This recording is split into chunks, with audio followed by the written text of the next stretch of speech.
सो देखो, अगर आप टीडीएस पे काम करने के लिए जा रहे हो तो उसके आपके पास क्या क्या इन्फॉर्मेशन होनी चाहिए। सबसे पहले तो मैंने देखो इधर एक ट्रांजैक्शन लिखा है। सो टीडीएस में जब भी हम काम करेंगे तो सबसे पहला जो हमें याद रखना होगा, नेचर ऑफ पेमेंट क्या है।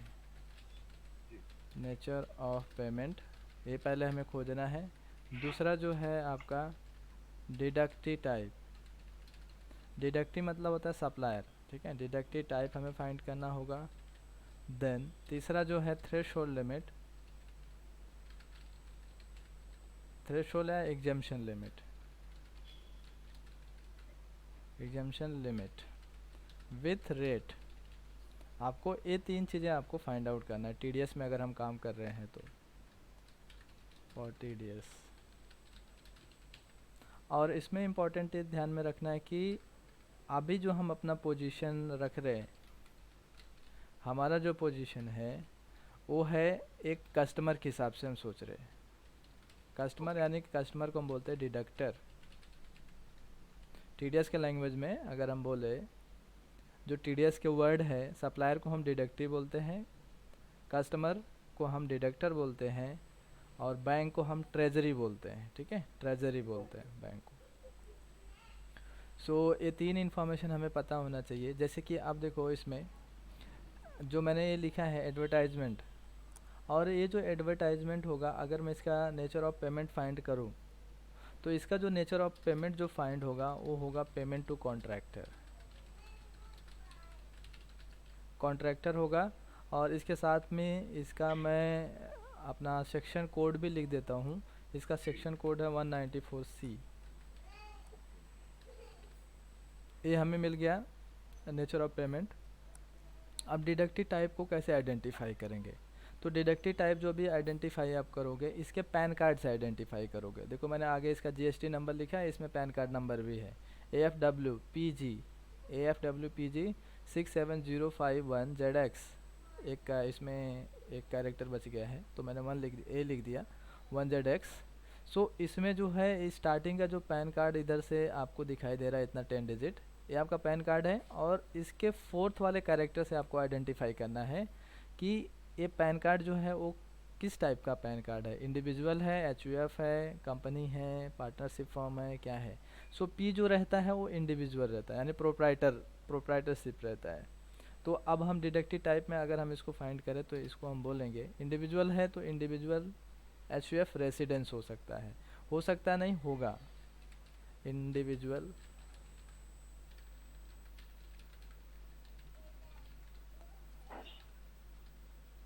HUF residence. तो ये हमारा हमें मिल गया डिडक्टिव टाइप।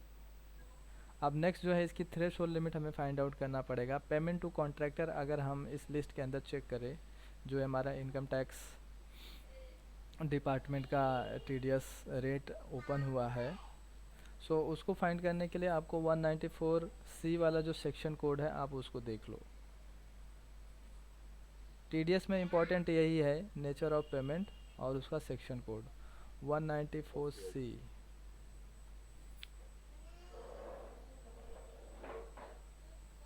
ये हो गया DFEE, हाँ इधर है सेक्शन 194C, इसमें ये है पेमेंट टू कॉन्ट्रैक्टर एंड सब कॉन्ट्रैक्टर।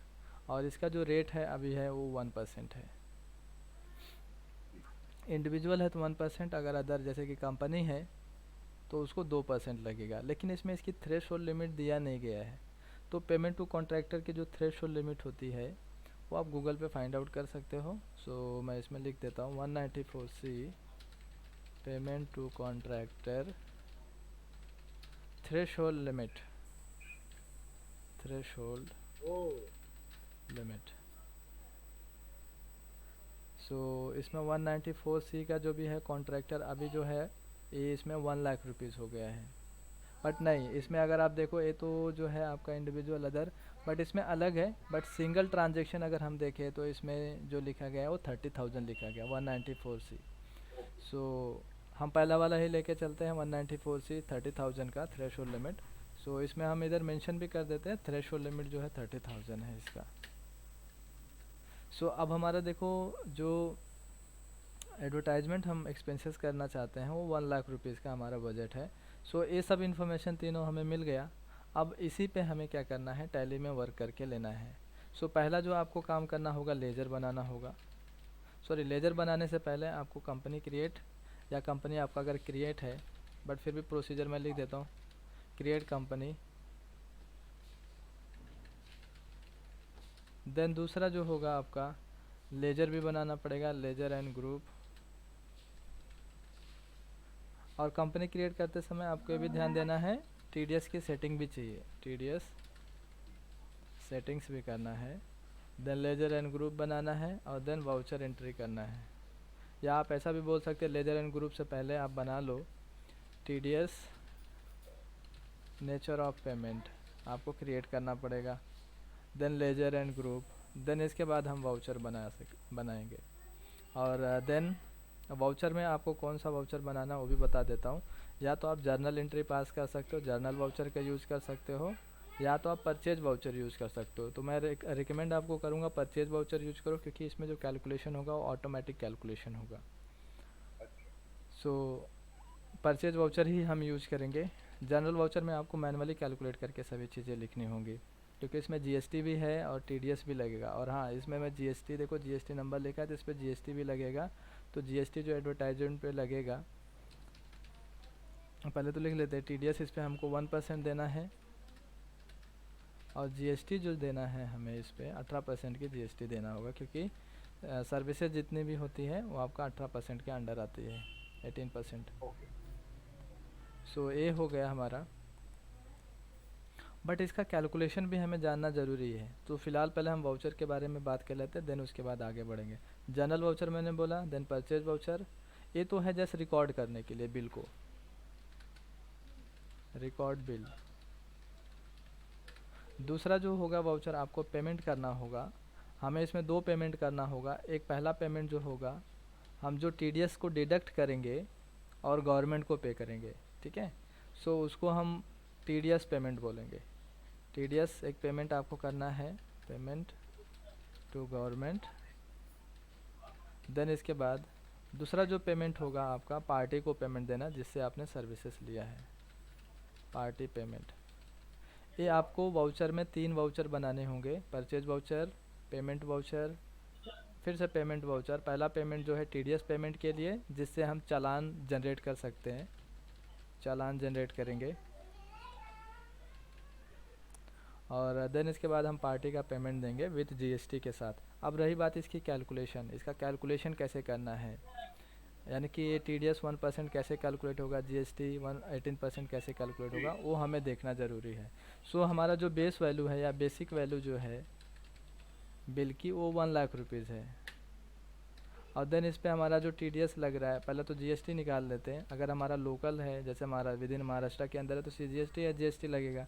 तो मैं क्या करूँगा, जीएसटी की टोटल वैल्यू लिख दूंगा जिसमें इंक्लूड होगा 18% मैं लिखता हूँ इसमें, जिसमें सीजीएसटी प्लस एसजीएसटी दोनों को इंक्लूड करके लिखता हूँ, इक्वल टू। अब हम इसी का कैलकुलेशन निकाल लेते हैं। सो अगर मैं 18% इस पर निकालूँ तो कितना आएगा वैल्यू 1 लाख रुपये पे,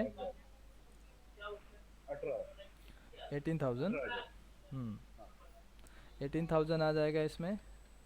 और देन इसके बाद अब हमें टीडीएस को भी कैलकुलेट करके लेना है। टीडीएस जो है हमारा 1% है। सो टीडीएस जो कैलकुलेट होगा वो आपका बेसिक वैल्यू पे कैलकुलेट होगा, ठीक है, बेसिक वैल्यू पे। यानी ना कि हमारा 1 lakh rupees plus 18 lakh rupees, ऐसा नहीं। टीडीएस जो कैलकुलेशन होगा आपका इस बेसिक वैल्यू पे कैलकुलेट होगा, यानी 1 लाख रुपीज़ पे 1%। सो इसका जो भी आंसर है 1 लाख, 1 लाख इंटू 1%। सो इसकी वैल्यू कितना हो जाएगी, 1,000 ना। सो इसको हम लिख देंगे इक्वल टू 1,000। तो हमें टीडीएस जो कट करना है वो 1,000 कट करना है। तो अब टोटल बिल कितने का बनेगा, सबसे पहले तो हम क्या करेंगे, 1 lakh plus 18,000 basic value plus GST amount, ये दोनों को ऐड कर देंगे तो हमारा हो जाएगा 1,18,000। हाँ 1,18,000 कितना हो गया, गलत हो गया, 1 लाख 80, 1 लाख 80 हाँ 1,18,000। 1,19,000।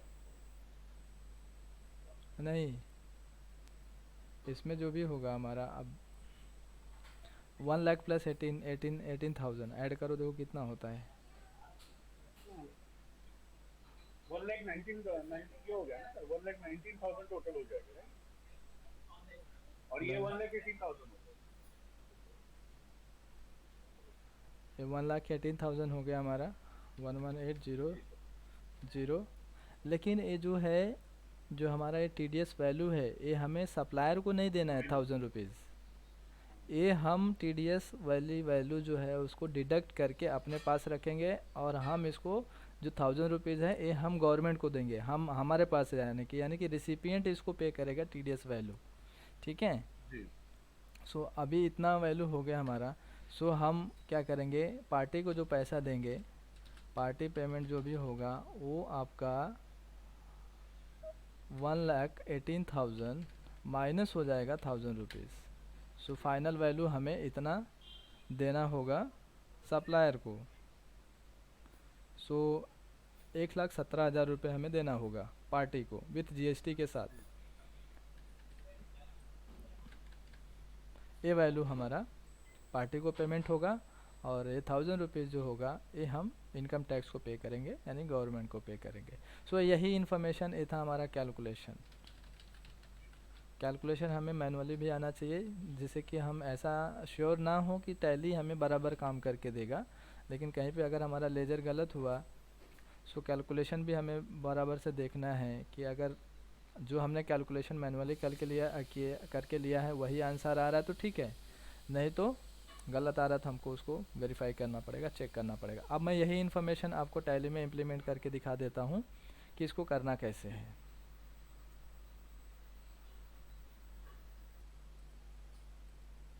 सो अब हम एक कंपनी क्रिएट कर लेते हैं टी डी एस, या हम लिख देते हैं इसमें MCTI TDS लिख देता हूँ मैं, और इसका एड्रेस। अब एक बात ध्यान में रखो, जब भी आप किसी का TDS कट कर रहे हो तो उसका एड्रेस, पैन कार्ड नंबर, और देन इसके बाद उसका GST नंबर लेना कंपलसरी है, और आपकी भी पूरी इन्फॉर्मेशन है फिल होनी चाहिए जब भी आप कंपनी क्रिएट करोगे।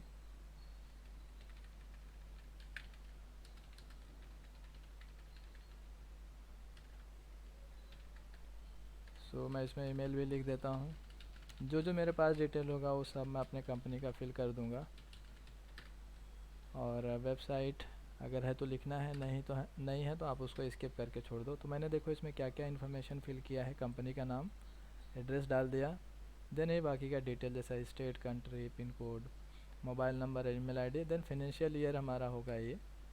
सो हम इसको एक्सेप्ट करेंगे अभी। अब जैसे एक्सेप्ट करेंगे तो हमें जो सेटिंग आएगी उसको भी देखना है, जीएसटी की भी सेटिंग करके लेना है और टीडीएस की भी सेटिंग करके लेना है। इसमें हमें कुछ भी सेटिंग नहीं करना है। अगर हाँ डिस्काउंट कुछ अगर आप दे रहे हो तो आप डिस्काउंट भी बना सकते हो, यानी यस कर सकते हो, बट फिलहाल हमने डिस्काउंट उसमें नहीं लिखा है तो उसको नहीं लेंगे।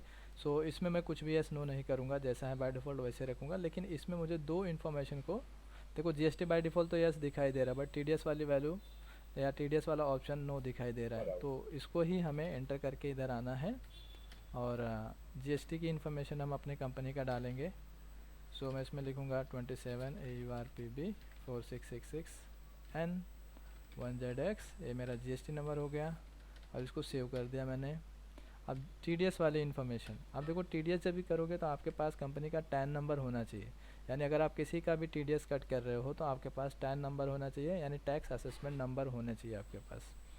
सो टैन नंबर जो होता है कुछ मैं डमी लिख रहा हूँ ऐसे ही।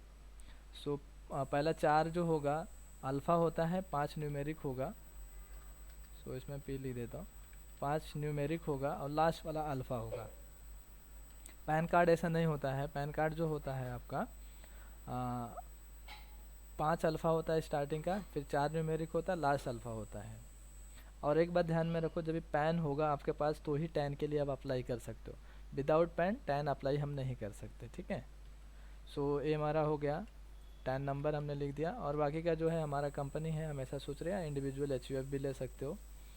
सो मैं कंपनी बाय डिफ़ॉल्ट लेके चलता हूँ और बाकी की कुछ इन्फॉर्मेशन इधर यस नो नहीं कर रहा हूँ मैं। हाँ, अगर आपको आपकी डिटेल पूरा फिल करना है तो इस ऑप्शन को आप set alter detail for person responsible, जिसके नाम से टैन है या कंपनी जिसके नाम से है, तो आप उसको इंटर करके लिख सकते हो। जैसे कि मैंने लिख दिया, नेम जो है मैंने लिख दिया अनिल एम भारद्वाज, एम लिख देता हूँ एम भारद्वाज। ऐसा सभी डिटेल आपको फिल कर देना है। डेजिग्नेशन क्या है मैं इसमें लिख देता हूँ ओनर, और पैन नंबर भी लिख दूंगा, और जो भी है आपके ऑफिस का आपका ऑफिस का एड्रेस है तो आप उसको फिल कर दोगे। सो फिलहाल मैंने इतना फिल किया और इसको सेव कर देता हूँ। और इसमें हमें अभी इग्नोर आईटी एग्जाम्पशन लिमिट ये सब नहीं लेना है, नो रखना है। सो इसको मैं इंटर करके सेव कर दिया। अब ये हो गया हमारा टीडीएस का सेटिंग। अब हम इसको सेव कर लेते हैं। ये हो गया हमारा कंपनी क्रिएट और हमने टीडीएस और जीएसटी की सेटिंग कर दिया। अब हमारे जो है इंपॉर्टेंट लेजर हमें बनाने होंगे। सो इम्पॉर्टेंट लेजर हमारे क्या है, सबसे पहले तो हम पार्टी का लेजर बनाएंगे। मैंने क्रिएट में आया, क्रिएट और देन इसके बाद लेजर। पार्टी का जो लेजर है रौनक एडवर्टाइज़र मैंने लिखा है, एजेंसी, इंटर। ये हो जाएगा हमारा क्रेडिटर क्योंकि हम इसे सर्विसेज लेने वाले हैं। Maintain balances bill bye bill yes रखेंगे और इंटर करके आएंगे। और इसमें एक बात ध्यान में रखना, अब स्टैचूटरी डिटेल देखो इसमें आ रहा है तो इसको हमें यस करना है। इसको मैंने यस किया। यस करने के बाद अब हमें बताना है इसका डिडक्टिव टाइप क्या है, ठीक है। और डिडक्टिव टाइप में हम अपना पैन कार्ड से चेक करेंगे। सो हमारा पैन कार्ड जो है 4th वाले कैरेक्टर पे लिखा है, पी लिखा था इंडिविजुअल, यानी पी मतलब इंडिविजुअल रेसिडेंस हो जाएगा वो। सो इसको सेलेक्ट किया। और इसमें आप एक बात ये भी ध्यान में रखो, ये जो ऑप्शंस आ रहे हैं इधर, इसको आपको यस करना है। आप ये सेकंड वाला ऑप्शन को नो रखोगे तो भी चलेगा। सो बाय डिफ़ॉल्ट जैसा अभी इसमें आया, जस्ट मैंने चेंजेस किस में किया, इसको यस किया और इसमें मैंने सेलेक्ट किया नीचे डिडक्टिव टाइप में इंडिविजुअल HUF रेसिडेंस, और इसके पैन कार्ड से मैंने आइडेंटिफाई किया। सो बाकी के दो नीचे जो ऑप्शन आ रहे हैं आप इसको ऐसे ही रखो और आगे बढ़ जाओ। इसमें ऑल ले लो, इंटर। इसका मतलब है कि आगे अगर आपको एक कंपनी और भी अदर सर्विसेज प्रोवाइड करती है तो आप उसको यूज़ कर सकते हो। सो मैं ऑल लेता हूँ इसमें और इसको एंटर। इसका एड्रेस मैं लिख देता हूँ जैसा कि वाशी, नवी मुंबई 400708 ऐसा लिख देता हूँ मैं। इसमें मोबाइल नंबर ऐसा हम लिख सकते हैं इसमें। बाकी का जो भी डिटेल है, अब पैन नंबर लिखना ज़रूरी है। और इसमें देखो पैन नंबर जो होगा हमारा GST नंबर से मिल जाएगा। सो इतना मैंने कॉपी कर लिया और इसमें मैं पेस्ट कर दूंगा, इंटर। देन इसके बाद आता है हमारा रजिस्ट्रेशन टाइप यानी GST की इन्फॉर्मेशन, इसको यस किया। और अब इसमें मैं GST की वैल्यू को यानी GST नंबर को ऐड कर दूंगा, इंटर। और मैंने ये प्रॉपर GST नंबर नहीं लिखा है, इनवैलिड लिखा है। तो आप भी कोई भी डमी GST यूज़ कर सकते हो नंबर। इसको सेव कर दिया। ये हो गया मेरा पार्टी का लेजर। अब नेक्स्ट जो लेजर मुझे बनाना है, एक परचेज़ का भी लेजर बना लेता हूँ मैं। परचेज़ अकाउंट एंटर करेंगे। एंटर करने के बाद आप एक बात इसमें ध्यान रखो कि ये सब जो भी इन्फॉर्मेशन है जैसे GST से रिलेटेड जो है इसको अप्लीकेबल करना है और इसको नो रखना है। और ये जो हमारी सर्विसेज है इसको यस रखें यानी कि सर्विस लेंगे। और इस TDS अप्लीकेबल इसको जहाँ पे दिखाई दे रहा है अनडिफाइंड, सो इसको भी आपको अप्लीकेबल करके लेना होगा। सो स्पेस किया मैंने, अप्लीकेबल लिया। और अब हम इसमें जो भी बताएंगे, अब हम इसको परचेज को जो कॉमन भी बना रहे हैं, अदर सर्विसेज अगर हम यूज़ करें, जैसा कि अगर हमने CA से कुछ सर्विसेज ले लिया तो वो हमें एक ही लेजर बनाने की ज़रूरत हो, बार बार नया नया लेजर हमें बनाने की ज़रूरत नहीं है। सो हम इसमें एनी लेंगे, नेचर ऑफ पेमेंट जो होगा एनी लेंगे। जब हम वाउचर एंट्री करेंगे तब हम उसमें सेलेक्ट कर लेंगे कि कौन सा नेचर ऑफ पेमेंट हमें लेना है। सो मैंने इसको एनी लिया। फिर से आपको एक बार बता देता हूँ मैं, इसमें TDS अप्लीकेबल वाले में मैंने अप्लीकेबल किया और नेचर ऑफ पेमेंट में एनी रखा क्योंकि मैं ये परचेज जो लेजर है वो कॉमन बना रहा हूँ सबके लिए। अब इसको हम सेव कर देंगे। सेव करने के बाद अब हम बैक आते हैं। बैक आने के बाद सबसे पहले तो हम बनाएंगे TDS nature of payment. TDS nature of payment मैंने देखो दो लेजर बनाया, एक पार्टी का लेजर बनाया और एक परचेज का लेजर बनाया। और देन इसके बाद अब मैं टीडीएस नेचर ऑफ पेमेंट का जो हमने बनाया था पेमेंट टू कॉन्ट्रैक्टर, यानी नेचर ऑफ पेमेंट हमें क्रिएट करके लेना होगा। सो ये वाला nature of payment, payment to contractor 194C, और इसकी सब इन्फॉर्मेशन हमें उधर इनपुट करना है। सो टीडीएस नेचर ऑफ पेमेंट में मैं आ रहा हूँ और इधर लिखूँगा पेमेंट टू कॉन्ट्रैक्टर, ब्रैकेट में लिख दूँगा 194C। सेक्शन कोड नीचे भी है तो 194C आप लिख दो, और इसमें पेमेंट कोड, रिमिटेंस कोड, ये सब जो है आप गूगल से फाइंड कर सकते हो। सो अभी मैं इस समय फाइंड नहीं कर रहा हूँ, इंटर करके आ रहा हूँ, जस्ट मैं रेट लिख रहा हूँ इसमें। सो 1% था इसमें। सो दोनों में HUF हो या कंपनी हो या अदर डिडक्टिव हो, कहने का मतलब अदर डिडक्टिव होगा तो उस पर आप इसमें देखो जो हमारा ये आ रहा था इनकम टैक्स डिपार्टमेंट का 194C जो लिखा था वो कुछ इधर है देखो। इंडिविजुअल HUF है तो 1%, अदर है तो आपको 2% देना पड़ेगा, ठीक है। सो इसके मुताबिक अगर ही मतलब हमें, कंपनी वगैरह सब कुछ है। हाँ, सो इसमें मैं 2 लिख देता हूँ नीचे वाले में। इंडिविजुअल HUF वाले में 1% रखा मैंने, और इसमें अदर वाले में मैंने 2% रखा, और इसमें थ्रेश होल्ड लिमिट में 30,000 रखूँगा। अभी इंटर किया, अब इसमें मैंने 30,000 ऐड कर दिया। ओके, सो ओके, इसको मैं सेव कर दूंगा। अब बैक आ जाऊंगा। अब मैं अपना मेन लेजर जो बनाऊंगा वो क्या है मेरा, क्योंकि जिसके लिए मैं खर्चा कर रहा हूँ, एडवर्टाइजमेंट, एडवर्टाइजमेंट एक्सपेंसेस, ये मेरा खर्चा हो जाएगा, इनडायरेक्ट एक्सपेंसेस। हाँ, इनडायरेक्ट एक्सपेंसेस, और इसमें जीएसटी एप्लीकेबल रखना है। सेट ऑल्टर जीएसटी डिटेल, इसको आपको यस करना है क्योंकि हम इसमें जीएसटी रेट बताएंगे इसमें। एडवर्टाइजमेंट एक्सपेंसेस, और इसका एसएससी कोड टाइप करेंगे। तो एसएससी कोड मैं डमी लिख देता हूँ इसमें, एंटर। नेचर ऑफ ट्रांजैक्शन में हम नॉट अप्लीकेबल रखेंगे, और इसको टैक्सेबिलिटी में टैक्सेबल लेंगे, एंटर। और रिवर्स चार्ज अप्लीकेबल नो ही रखना है। इनएलिजिबल आईटीसी जो है इसको भी नो रखेंगे। जैसे हम रेट को बताएंगे इसमें 18%।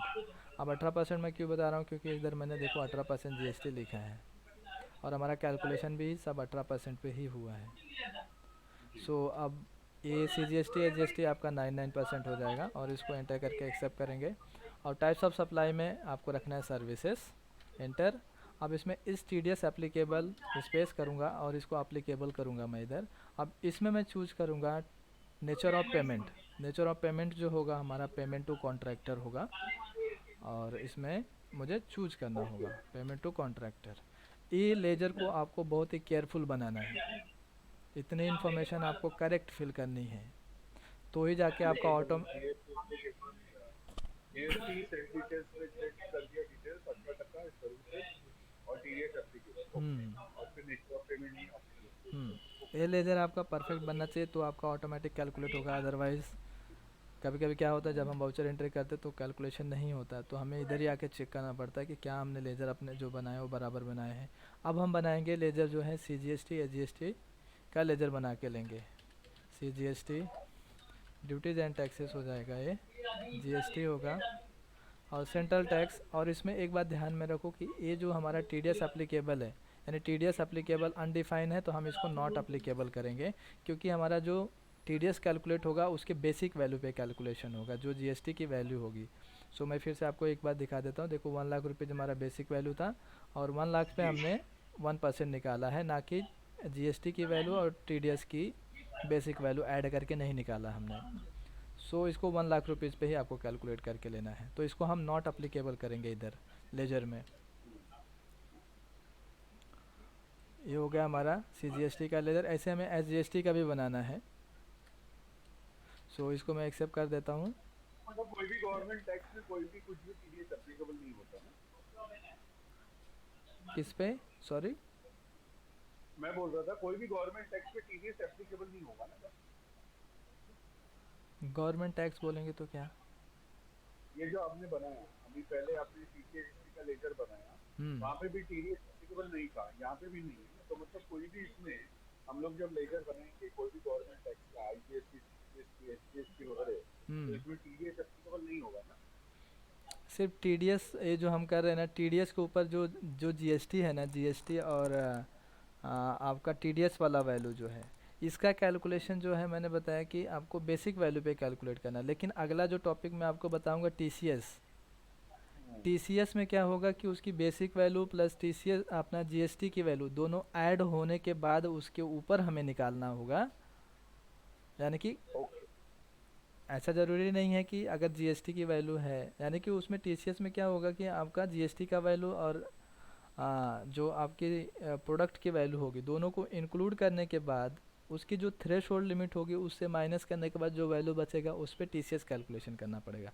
सो ये टीडीएस में ऐसा नहीं है, टीडीएस की जो कैलकुलेशन होती है वो बेसिक वैल्यू पे कैलकुलेशन होती है। सो आपको ये जब भी आप इसमें लेजर बनाओगे, टीसीएस में क्या होगा कि हम जब भी इसका ये लेजर बनाएंगे ना तो इसको भी अप्लीकेबल करेंगे टीसीएस वाले में। सो आप इसको ही ध्यान से देख लो क्या मैं बता रहा हूँ, बट आप कैलकुलेशन करके देखना। आपका कहने का मतलब मैं उतना क्लियर समझ नहीं पाया, बट चलो उसको बाद में देखते हैं। अभी पहले तो हम इसको, मेन फोकस हमारा यही है जीएसटी। और हाँ, इसमें स्टेट हो जाएगा, इसको एंटर करेंगे और देन इसमें हम नॉट अप्लीकेबल कर देंगे और सेव कर देंगे। अब हमारा फाइनल जो लेजर आता है टीडीएस से रिलेटेड, हम लिखेंगे टीडीएस और इसमें ड्यूटीज़ एंड टैक्सेस। अब इसको टीडीएस लेना है और हम इसमें सेलेक्ट करेंगे एनी। यानी ये जो लेजर मैं बना रहा हूँ कॉमन बना रहा हूँ, अदर भी अगर मैंने कुछ सर्विसेज लिया है जिस पे टीडीएस अप्लीकेबल है, सो मुझे बार बार लेजर बनाने की ज़रूरत ना पड़े, तो इसके लिए मैंने इसको एनी रख दिया इधर। यानी वाउचर एंट्री करते समय ही मेरा मेन फोकस होगा कि मुझे सिलेक्शन क्या करना है। ठीक है, सो आपको लेजर टीडीएस का ऐसे ही रखना है और सेव करना है। अब हम बैक आके अपना वाउचर एंट्री पास करके लेंगे। सो वाउचर एंट्री में मैं आता हूँ, पहला परचेज F9 प्रेस करूँगा और इसकी डेट भी चेंज कर लेता हूँ। मैं डेट मैंने चेंजेस किया है, उसमें मैंने लिखा 1 मई 2021। डेट चेंज करने के लिए F2 करना है और फिर डेट लिखना है और फिर सप्लायर का इनवॉइस नंबर लिखना। मैंने लिख दिया बाय डिफ़ॉल्ट 1, ऐसा या 1 लिख दिया मैंने। और रौनक एडवर्टाइज़र एजेंसी को सेलेक्ट किया, अब इसको एंटर करके एक्सेप्ट किया। द नेम ऑफ़ आइटम, अब देखो नेम ऑफ़ आइटम पूछ रहा है, एडवर्टाइजमेंट तो हमारा आइटम है नहीं, सो इसको हम नॉट अप्लीकेबल कर देंगे। या तो चाहो आप बिल का फॉर्मेट चेंज कर सकते हो, तो मैं आपको बिल का फॉर्मेट भी चेंज करके दिखा देता हूँ।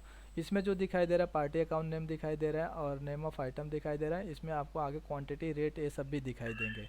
सो हमें नेम ऑफ़ आइटम वाला फॉर्मेट नहीं चाहिए, आप चाहो तो बिल का फॉर्मेट चेंज कर सकते हो, या तो आप इसी में भी एंट्री पास कर सकते हो। जहाँ पे नेम ऑफ़ आइटम बता रहा है उधर आप नॉट अप्लीकेबल कर दो, आगे आप बढ़ जाओ, फिर इसके बाद जब भी स्पेस करूँगा तो मेरा लेजर दिख जाएगा। सो इंटर कर दिया मैंने और इंटर करने के बाद अब इसकी वैल्यू मैं टाइप कर दूंगा अमाउंट में 1,00,000 रुपीज़। अब इसी में मुझे इधर देखो ऑटोमेटिकली आ गया इसका TDS nature of payment detail, तो पेमेंट टू कॉन्ट्रैक्टर इसकी वैल्यू है इधर। अब हम इसको एंटर कर देंगे और इसमें परचेज टैक्सेबल लेना है, सामने इधर दिखाई भी दे रहा है हमारा परचेज टैक्सेबल। देखो ये वाला जो इन्फॉर्मेशन दिख रहा है वही मैं इसमें सेलेक्ट कर रहा हूँ क्योंकि मैं लोकल परचेज कर रहा हूँ, तो परचेज टैक्सेबल। अब इसमें मैं लगाऊंगा पहले CGST, ये 9,000 आ गया, SGST हो गया और फिर इसमें हम लगाएंगे TDS। जैसे मैं TDS लगाऊंगा, देखो अभी ये आपका ये दोनों वैल्यू को आप ऐड करोगे तो आपका 18,000 हो जाएगा माइनस 1,000 रुपीज़। यही हमारा कैलकुलेशन भी आया है। देखो ये 1,000 रुपीज़ हमारा TDS का वैल्यू आ गया और ये माइनस करके देना है। ठीक है, सो टोटल जो इनवॉइस वैल्यू बन जाएगी 1,17,000 रुपये का बनेगा, जो कि नीचे देखो इधर कैलकुलेशन में आपको दिखाई दे रहा है। तो हमारा भी वही कैलकुलेशन है, 1,17,000 रुपये। जी सर। हाँ, इसको इंटर करता हूँ और इंटर करके सेव कर देता हूँ। मैं जो दूसरी बिल फॉर्मेट के बारे में बोल रहा था, जैसे कि इसमें नेम ऑफ आइटम इधर दिखाई दे रहा है, तो मैंने इसको एंड ऑफ लिस्ट किया। तो अगर हम इसको चेंज भी करना चाहते हैं बिल फॉर्मेट, तो पहले तो इसको सेव कर देता हूँ मैं, कंट्रोल A किया मैंने सेव करने के लिए। अब अगर सपोज बिल फॉर्मेट मुझे चेंज करना तो मैं इसको कैसे चेंज करूँगा। सो देखो इसमें आपको एक इधर चेंज मोड दिखेगा, इसमें आपको क्लिक करना है ओह। और इसमें ओके। आपको बिल फॉर्मेट जो भी चाहिए आप इसमें से चूज़ कर सकते हो। आइटम इनवॉइस में एक्चुअली जो सर्विसेज हम पास करते हैं, सर्विस से रिलेटेड जो भी एंट्री करते हैं, तो उसमें आइटम इनवॉइस नहीं होती है, वो अकाउंटिंग इनवॉइस होती है। तो अकाउंटिंग इनवॉइस में आपको पर्टिकुलर दिखता है और देन पार्टी अकाउंट नेम दिखाई देता है। तो मैं आपको दिखा भी देता हूँ। देखो अकाउंटिंग इनवॉइस से किया, एंटर किया। अब इसमें आपको देखो नेम ऑफ आइटम नहीं दिखेगा इधर। अब सिर्फ हमारा दिखाई दे रहा है पार्टी अकाउंट नेम और पर्टिकुलर दिखाई दे रहा है। सो पर्टिकुलर में आपको रेट और अमाउंट दिखता है, और नेम ऑफ आइटम अगर इधर दिखेगा तो आपको क्वांटिटी, रेट और आइटम तीनों दिखेंगे। सो फॉर्मेट आपको इधर से ही चेंज करना है। Okay okay. सो अब इसके बाद हम क्या करेंगे, पार्टी का पेमेंट देंगे। तो पेमेंट वाउचर पास करूँगा मैं। सो मैं रौनक एडवर्टाइजमेंट एजेंसी को 1,17,000 रुपये दूंगा विद जीएसटी के साथ। इसको एंटर किया, अगेंस्ट रेफरेंस बिल नंबर आ गया हमारा, एंटर। अब एक हम बैंक का लेजर बना लेंगे क्योंकि इतना बड़ा वैल्यू हम। सो मैं HDFC लिख दिया, HDFC बैंक। बैंक का बैंक अकाउंट हो जाएगा, एंटर करेंगे। और इसमें कुछ यस नो नहीं करना है, जस्ट बैंक का नाम लिखा मैंने और अंडर लिखा बैंक अकाउंट। इतना इन्फॉर्मेशन जस्ट मैंने फिल किया है और इसको एंटर करके एक्सेप्ट कर देता हूँ मैं, एंटर। और ये हो गई वैल्यू हमारी, और इसके अकाउंट में हम ट्रांसफ़र कर सकते हैं। ऐसा मैंने ट्रांसफ़र इसमें से चूज़ किया स्पेस करके, और सेव कर देता हूँ। बाकी का जो भी डिटेल रहेगा आप इसको फिल कर सकते हो इधर, जिस भी अकाउंट में आप ट्रांसफ़र कर रहे हो। Okay, enter. ये हो गया हमारा पार्टी का पेमेंट। देन इसके बाद अभी हमें TDS का भी पेमेंट करना है, F5। और TDS का पेमेंट F5 पेमेंट करेंगे, यानी कि हमें TDS इधर सेलेक्ट करना है। अब जैसे मैं इसको TDS देखो सेलेक्ट करके इंटर कर रहा हूँ तो अगेंस्ट रेफरेंस आ रहा है। जैसे मैं अगेंस्ट रेफरेंस करूँगा तो मेरे पास उसकी वैल्यू आ जाएगी, यानी कि जितना मैंने TDS डिडक्ट किया उसमें से। रौनक एडवर्टाइजमेंट देखो इसका नाम आ रहा है, और इसके बाद इसकी वैल्यू भी दिखाई दे रही है। सो इसको मैं एंटर करूँगा, एंटर, एंड ऑफ लिस्ट। और इसमें मैं इसको बैंक के थ्रू पेमेंट कर दूँगा। HDFC बैंक ले लिया। अब हमारे बैंक में पैसा नहीं है तो कुछ नेगेटिव दिखाई दे रहा है। सो चेक नंबर मैंने लिख दिया, एंटर। सो हमें बैंक का अपने ओपनिंग बैलेंस लिख के लेना होगा। तो इधर मैं कंट्रोल इंटर कर देता हूँ। कंट्रोल इंटर करने के बाद नीचे मैं इसकी वैल्यू डाल देता हूँ, जैसे 5 लाख रुपए डाल दिया मैंने इसमें, एंटर। सो अब हमारा ऐसा कुछ नेगेटिव में नहीं दिखेगा। सो इसमें लिख देंगे being paid TDS to income tax department. इसको एंटर करके सेव कर दिया। अब मुझे क्या करना है, TDS का चालान भी प्रिंट करना है। तो TDS का चालान प्रिंट करने के लिए हम जाएंगे डे बुक में। हाँ, और यही हम TDS वाला जो हमने अभी पेमेंट किया था इसको ओपन करेंगे, और इसको ही हम कंट्रोल P या Alt P भी कर सकते हैं प्रिंट करने के लिए। और इस पर करंट पे क्लिक करेंगे और इसको प्रीव्यू हम देख लेते हैं। अब देखो ये हमारा TDS चालान हो गई, और TDS चालान जो होता है 281 का होगा, 281 नंबर होता है उसका। और इसका असेसमेंट ईयर देखो 22 एंड 23 दिखाई दे रहा है। जो हमने डिडक्ट किया था 1000 रुपीज़ वो आपको इधर दिखाई दे रहा है। और इसमें 2 पार्ट दिखेगा आपको, एक तो हमको मिलेगा इधर सील करके, और देन एक बैंक वाला आपने पास रख लेगा। और जब भी हम इनकम टैक्स में जाएंगे, सो जैसे TDS पेमेंट कर दिया, चालान उलान हमको लेके जाना पड़ता है इनकम टैक्स में, तो उधर ले जाके एक हम सबमिट कर देंगे। और ये था हमारा, यही TDS चालान था। और इसके बाद अगर मैं आपको रिपोर्ट से रिलेटेड बात करूं, सो हम बैक आएंगे। रिपोर्ट अगर TDS से रिलेटेड देखना चाहते हैं तो हम डिस्प्ले मोर रिपोर्ट में जाएंगे, और देन इसके बाद इधर आपको स्टैट्यूटरी रिपोर्ट मिलेगा, इंटर करना है।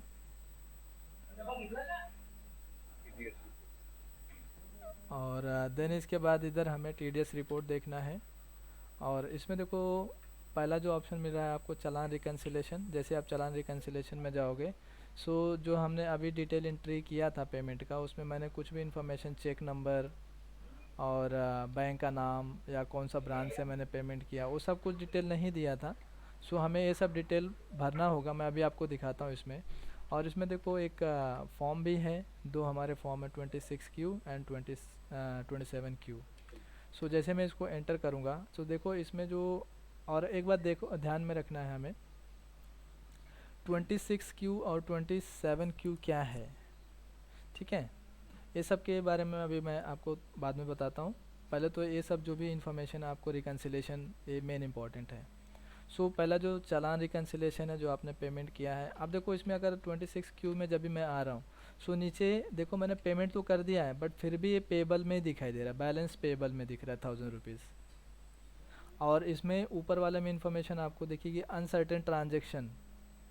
अनसर्टेन ट्रांजेक्शन में इसका मतलब है कि आपने चालान को रिकन्सिलेशन नहीं किया है और प्रॉपर इन्फॉर्मेशन सब नहीं इंटर किया है। तो पहले तो मुझे चालान रिकन्सिलेशन करना पड़ेगा, तो मैं बैक आता हूँ, चालान रिकन्सिलेशन पे जाता हूँ और इधर एक ऑप्शन आपको इधर साइड में मिल जाएगा reconciliation. Alt R button press करोगे, सो इस पर मैंने क्लिक किया। क्लिक करने के बाद अब मुझे क्या करना है, इसमें डेट इंटर करना है कि मैं कभी से कभी तक का उसका TDS पेमेंट कर रहा हूँ। सो मैंने मई में कट किया था तो मैं मई वाला लूँगा ट्रांजेक्शन, और इसको मैंने 1 तारीख को लिया था और 1 तारीख को ही उसका पे भी कर दिया था। वैसे ही जो जनरली जो पेमेंट होता है TDS वो क्वार्टरली यानी 3-3 महीने का पेमेंट होता है। सो इसमें जो था ये कंपनी थी या इंडिविजुअल शायद था, इंडिविजुअल HUF रेसिडेंस हमने लिया था, कंपनी रेसिडेंस नहीं लिया था। सो इसको इंटर करता हूँ मैं और रेसिडेंस होगा, देन इसमें चेक नंबर मैं इंटर कर दूंगा अपना जो भी होगा 1 2 3 4 5। अगर आप ऑनलाइन करते हैं तो इसमें चेक नंबर डालने की ज़रूरत नहीं पड़ेगी। सो चेक डेट जो है मैं 1 मई को ही पेमेंट किया था तो उसी दिन मैंने बनाया तो था। टीडीएस पेमेंट का डिटेल्स रिकंसर्न में डालेंगे तो ही वो पकड़ेगा, नहीं तो वो हम्म, दिखाएगा अनसर्टेन है या पेंडिंग है वगैरह। हाँ हाँ, अनसर्टेन और आपका बैलेंस वाले में दिखेगा, बैलेंस पेंडिंग में दिखेगा। अब ओके। BSR कोड जो होगा आपका, जब भी चालान आप बनाते हो तो आपको 7 डिजिट का मिल जाता है। सो मैं इसमें लिख देता हूँ इंटर। अगर देखो मैं बीएसआर कोड होता है क्या? बीएसआर कोड मतलब? BSR कोड मतलब बैंक का नंबर रहता है। ओके।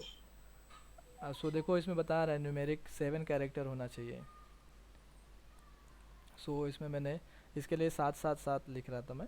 सो इसमें मैं फिर से एक और 7 लिख देता हूँ,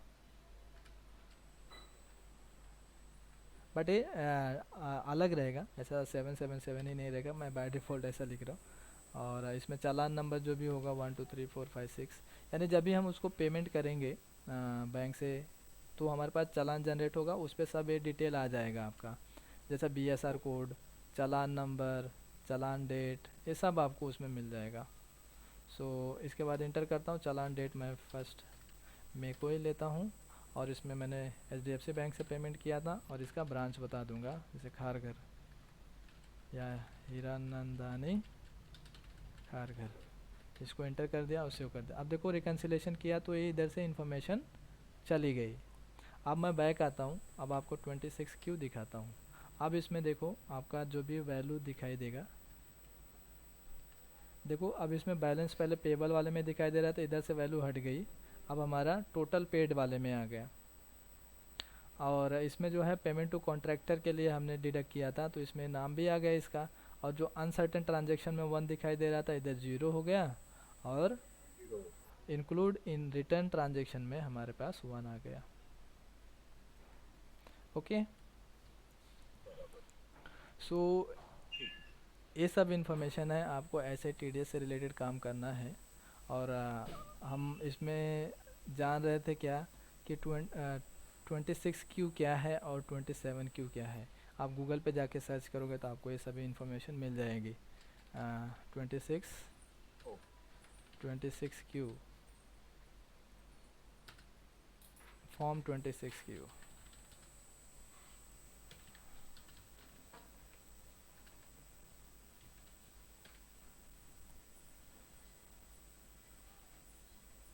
FRM होना चाहिए ना सर? इसमें क्या लिखा है, 1 मिनट देख लेते हैं। ये एक्चुअली जो है ना ये सब आपके सर्टिफिकेट नंबर है, ओके। यानी कि रेसिडेंस और नॉन रेसिडेंस के लिए। रुको मैं आपको उसका डिटेल व्हाट्सअप कर देता हूँ।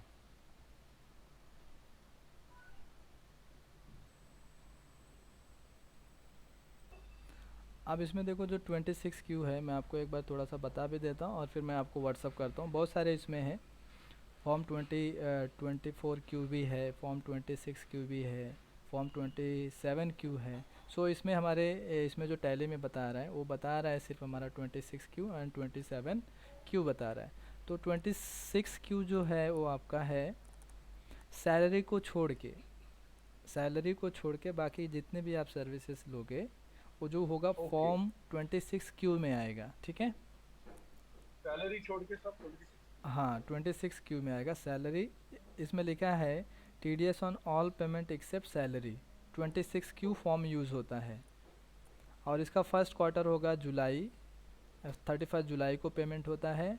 सेकेंड क्वार्टर होगा 31 अक्टूबर को होगा। और थर्ड वाला जो होगा 31 जनवरी को होगा। और फोर्थ वाला क्वार्टर जो होगा वो 31 मई को होता है।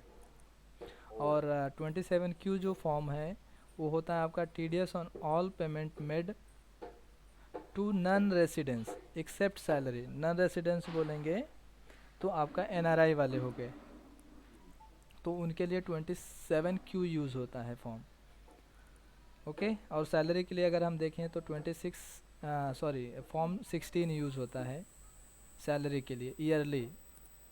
हाँ, मैं आपको ये जो है ना फॉर्म के बारे में आपको सेंड कर देता हूँ, सो आप इसको पढ़ लेना और आपको ये समझ में आ जाएगा। और इम्पॉर्टेंट जितना भी आपने TDS किसी का डिडक्ट किया है, अगर आप इनकम टैक्स के पोर्टल पे जाके चेक करना चाहते हो तो उसका जो फॉर्म होता है 26AS होता है, ठीक है। ओके, सो यही था आपका TDS से रिलेटेड एंट्री। 26Q के बारे में जान लिया, एक्सेप्ट सैलरी। और ANRI वाले हैं एक्सेप्ट सैलरी, यानी कि non residence, a residence right, and non residence except salary. और देन इसके बाद आपको इसमें ऑप्शन एक मिल रहा है कि return transaction book. Return transaction book में कुछ भी नहीं दिखेगा क्योंकि हमने जिससे लिया था उसका हमने पेमेंट भी कर दिया है। सो इसके बाद आता है TDS आउटस्टैंडिंग। TDS आउटस्टैंडिंग जैसा कि हमने किसी का कट किया बट पेमेंट नहीं किया तो आपको आउटस्टैंडिंग में दिखेगा, वो भी मैंने पेमेंट कर दिया। अगर किसी पार्टी का आपके पास पैन नंबर नहीं है तो आपकी इन्फॉर्मेशन इसमें दिखेगी। जब भी वो पार्टी का नाम इधर दिखेगा सप्लायर नेम में, सो आप उसका पैन नंबर एंटर कर सकते हो। सो ये डिटेल बहुत इजी है, जस्ट आपको समझना इसमें यही है कि 26Q क्या है एंड 27Q क्या है, ओके।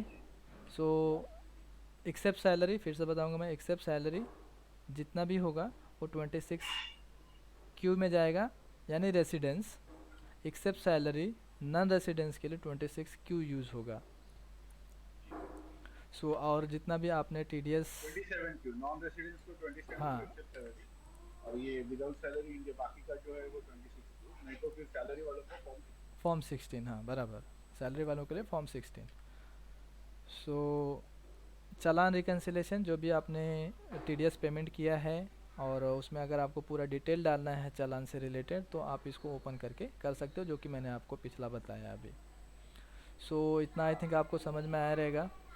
और अगला वाला जो क्लास है वो हम करेंगे TDS ऑन सैलरी पे। और उसका सबसे पहले तो कैलकुलेशन इंपॉर्टेंट है, उसका भी कैलकुलेशन हमें आना चाहिए।